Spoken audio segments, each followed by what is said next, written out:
আপনি এভাবে না করেও ডিরেক্ট সূত্রের মাধ্যমে করতে পারবেন, যেখানে সবচেয়ে কম আদর্শ বিচ্যুতির পার্সেন্টেজ আছে। তো ওই কমটাই আমরা সিলেক্ট করবো। মানে কম মানে আমরা বুঝে নিতে পারবো যে এই প্রকল্পে ঝুঁকিও কম, যে প্রকল্পের আদর্শ বিচ্যুতির মান ছোট সেটা কম ঝুঁকি নির্দেশ করে। তো যখন আপনি মাইনাসে মাইনাসে গুণ করতে যাবেন তখন এটা মাইনাসে মাইনাসে প্লাস হয়ে যাবে মানটা। তো আর এটা 64 হয়ে যাবে। ব্যবসায়ের যে বিনিয়োগকারী তারা কোনটাতে বা কোন প্রকল্পে বিনিয়োগ করবে সেটা নির্ণয় করতে দিতে পারে। তো এখন আমরা আমাদের যে ফাইন্যান্স অ্যান্ড ব্যাংকিং এর চ্যাপ্টার 5, ওই চ্যাপ্টার 5 এর যে আদর্শ বিচ্যুতি নির্ণয় বা কোন প্রকল্পে বিনিয়োগ করা আমাদের জন্য কম ঝুঁকিপূর্ণ হবে অথবা ঝুঁকি দিয়ে বিবেচনা করে কোন প্রকল্পতে আমরা বিনিয়োগ করব, যেটা আমাদের চ্যাপ্টার 5 এ আসে বিশেষ করে। তো এখানে আমাদের দুই ধরনের ম্যাথ আসে। একটা হলো আপনাকে যে কোনো একটি প্রকল্প বা একটা কোম্পানি দিয়ে সেটার আদর্শ বিচ্যুতি নির্ণয় করতে দিতে পারে, অথবা দুইটা কোম্পানি দিতে পারে, ধরেন কোম্পানি এ এবং কোম্পানি 2, বা দুইটা প্রকল্প এ এবং প্রকল্প বি। তো এই দুইটার মধ্যে কোনটা কম ঝুঁকিপূর্ণ এবং কোনটা আমাদের যে ব্যবসায়ের উদ্যোক্তা বা ব্যবসায়ের যে বিনিয়োগকারী তারা কোনটাতে বা কোন প্রকল্পে বিনিয়োগ করবে সেটা নির্ণয় করতে দিতে পারে। তো আমরা আজকে দুইটাই প্র্যাকটিস করার ট্রাই করব। এই যে দুইটা প্রকল্প, এই দুইটা প্রকল্পের যে ম্যাথগুলো ওইগুলো করতে পারলে ওইগুলোর একটা করলে আমরা পুরোটা বুঝে যাবো আর কি, বা একটা প্রকল্পের দিক বা দুইটা প্রকল্পের দিক কোনোটা সমস্যা হবে না। তো শুরু করি। তো এখানে আমরা দুইটা প্রকল্প নিয়েছি। তো আমরা জাস্ট নাম দিয়েছি, একটা হলো স্কয়ার কোম্পানি আর একটা হলো এই টান কোম্পানি। তো এখানে আমরা আমাদের বিগত 5 বছরের ডেটা দেওয়া আছে বা আয়ের হার দেওয়া আছে। তো এই আয়ের হারের মাধ্যমে আমরা বের করব কোনটাতে ঝুঁকি বেশি এবং কোনটাতে কম। তো এটা বের করার জন্য আমাদের প্রথমেই করা লাগবে কি, আমাদের একটা সূত্র আছে বইয়ে, যে সূত্রটা আছে। তো ওই সূত্রটা হলো যে স্কয়ার রুট, এরপর হলো আমাদের যে সামেশন আই হার মাইনাস গড় আই হার whole square divided by n-1। মানে আমাদের যে এই আই হার থেকে মাইনাস করতে হবে এই যে যত বছর দেওয়া থাকবে এই বছরগুলোর অ্যাভারেজ আয়ের হার বাইর করতে হবে। অ্যাভারেজ আয়ের হার বাইর করে এই আয়ের হার থেকে, প্রত্যেক বছরের আয়ের হার থেকে অ্যাভারেজ আয়ের হারটা মাইনাস করতে হবে, যেই ফলাফলটা আসবে ওইটা স্কোয়ার দিতে হবে। এবং 5 বছরের যেই মানটা আসবে, যে আয়ের হার থেকে গড় আয়ের হার বাদ দিয়ে, ওই সবগুলোকে কি করতে হবে, স্কোয়ার দিয়ে যে মানটা আসে ওইটা হলো যোগ করতে হবে, 5 বছরেরটা যোগ করতে হবে। যোগ করে আমাদের কি করতে হবে, n-1 দিয়ে ভাগ করতে হবে। এনটা কি, এনটা হলো টোটাল বছরের সংখ্যা বা কয় বছর দেওয়া থাকবে। তো এখানে 5টা বছর দেওয়া আছে, এই জন্য n মানে 5, n-1 মানে 5 - 1 4। তো এটা যত বছর দেওয়া থাকবে বছর থেকে 1 মাইনাস করে দিলে চলে আসবে। এরপর হলো আমাদের যে এখানে আসবে যে আয়ের হার থেকে গড় আয় হার বাদ দিয়ে ওইটা স্কোয়ার করে ওইগুলো সবগুলো 5 বছরেরটা যোগ করে ওইটাকে যদি আমরা 4 দিয়ে ভাগ দিই, যে মানটা আসে ওইটাকে আমরা স্কোয়ার রুট বা বর্গমূল করলে আমাদের যে মানটা আসবে ওইটা হলো আদর্শ বিচ্যুতি। তো আমরা ম্যাথের মাধ্যমে বোঝার চেষ্টা করি, এটাতে আমাদের ভালো হবে।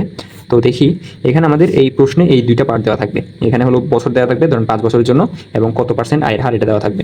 তো এই যে আমরা এই আয়ের হারের জন্য আমরা বের করলাম হলো ফার্স্টেই গড় আয়ের হার। এই যে এখানে গড় আয়ের হারটা বের করতে হবে, এই জন্য গড় আয়ের হারটা বের করলাম 13%।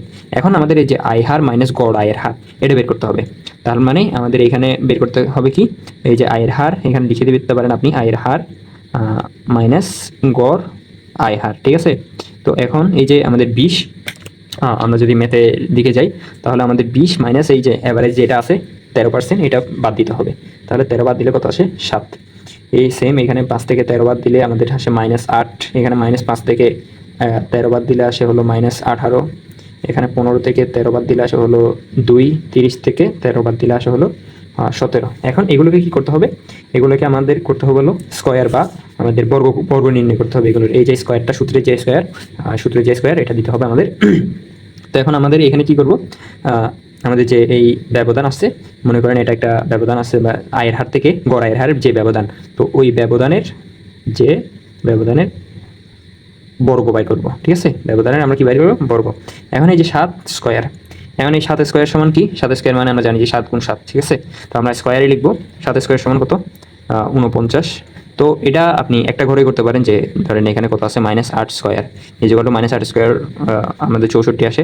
তো 64 কেমন আসে এটাও আপনাদের এমনি জাস্ট দেখা দিচ্ছি, -8 × -8।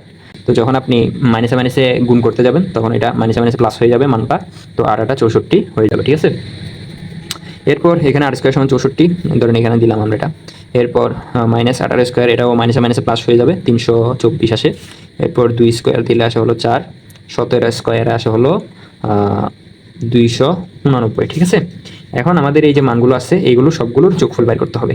তার মানে এখন আমরা কি লিখবো, আমরা এখানে লিখবো হলো এটা হলো আমরা এই যে মানগুলো বাইর করছি, মনে করেন এগুলো যদি আমরা সব এই করে লিখি 4,289, এই যে এগুলো হলো ব্যবধানের বর্গ। এখন আমাদের এই যে ব্যবধানের বর্গ এগুলোর যোগফল বাইর করতে হবে। মানে আমাদের এই যে এখানে সামাশন আয় হার মাইনাস গড় আয়ের হার স্কয়ার যেটা আছে ওটা বাইর করতে হবে। তো ব্যবধানের বর্গের যোগফল, ঠিক আছে, বর্গের যোগফল। তাহলে বর্গের যোগফল কত আসে আমাদের, এগুলো সবগুলো যোগ করলে আসে হলো 730, ঠিক আছে। এখন আমাদের কি করতে হবে, এইগুলোকে আমাদের যে ব্যবধানের ওই যে সূত্রের n-1 আছে, n-1 দিয়ে ভাগ, এই n-1 দিয়ে আমাদের কি করতে হবে, ভাগ দিতে হবে। তার মানে আমাদের এই ব্যবধানের বর্গ যেগুলো আছে এইগুলোর অ্যাভারেজটা বের করতে হবে। তাহলে আমরা এখানে কি লিখবো, ব্যবধানের বর্গের গড়। আপনি এভাবে না করেও ডিরেক্ট সূত্রের মাধ্যমে করতে পারবেন, ওটা কেমনে ওটাও আমরা একটু পরে দেখাচ্ছি।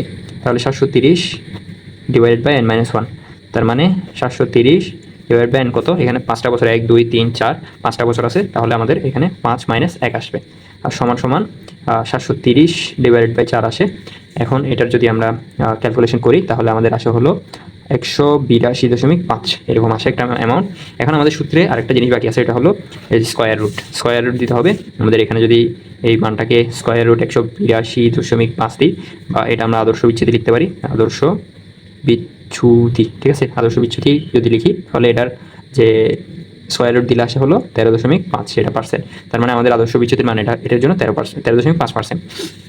এখন এটা হলো আমরা আরেকটা পদ্ধতিতে করতে পারি, যেটা আমাদের যে প্রকল্প বি, ওই প্রকল্প বি এর মাধ্যমে আমরা করার চেষ্টা করব, ঠিক আছে। তো এটা আমরা ঘর করে একবার করলাম, এখন আমরা ডিরেক্ট সূত্রের মাধ্যমে করার চেষ্টা করব, ঠিক আছে। তো ডিরেক্ট সূত্রের মাধ্যমে কিভাবে, ধরেন আমাদের যে সূত্রটা দেওয়া আছে ওইটা আমরা একটু আবার লিখি, যে মনে করেন আদর্শ,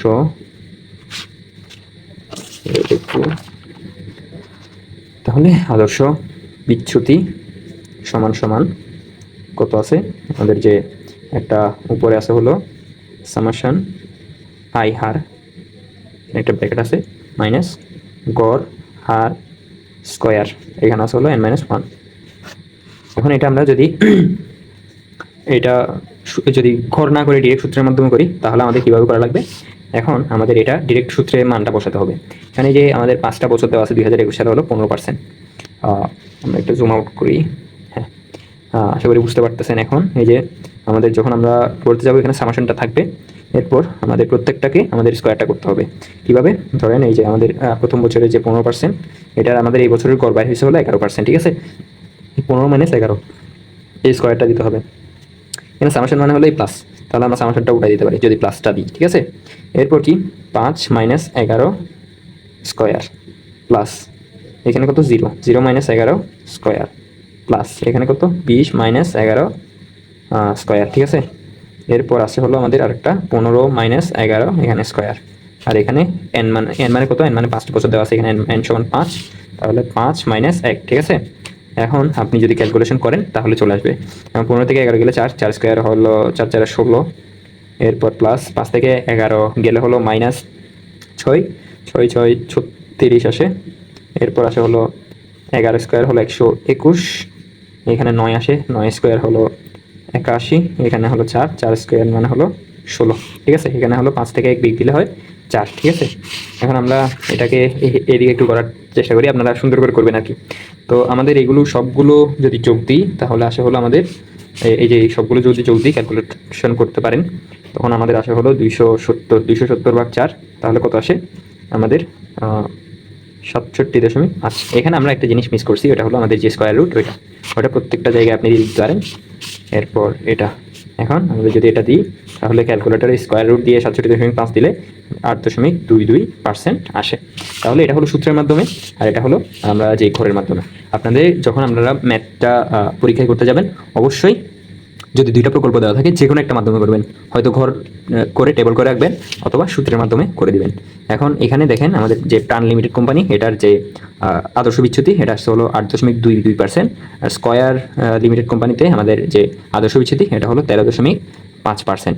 এখন এখানে আমরা কোন প্রজেক্টটা সিলেকশন করব, বা আমাদের একটা নির্দিষ্ট অ্যামাউন্ট আছে ওইটা বিনিয়োগ করব, কোন প্রজেক্টে বিনিয়োগ করব, যেখানে সবচেয়ে কম আদর্শ বিচ্যুতির পার্সেন্টেজ আছে, তো ওই কমটাই আমরা সিলেক্ট করব। মানে কম মানে আমরা বুঝে নিতে পারবো যে এই প্রকল্পে ঝুঁকিও কম, মানে যে প্রকল্পের আদর্শ বিচ্যুতির মান ছোট সেটা কম ঝুঁকি নির্দেশ করে। তাহলে আমাদের জন্য এই যে 8.23%-এর প্রাণ লিমিটেড কোম্পানিতে আমরা কি করতে পারবো, ইনভেস্ট করতে পারবো। তো এই পর্যন্তই। সালামু আলাইকুম রহমতুল্লাহ।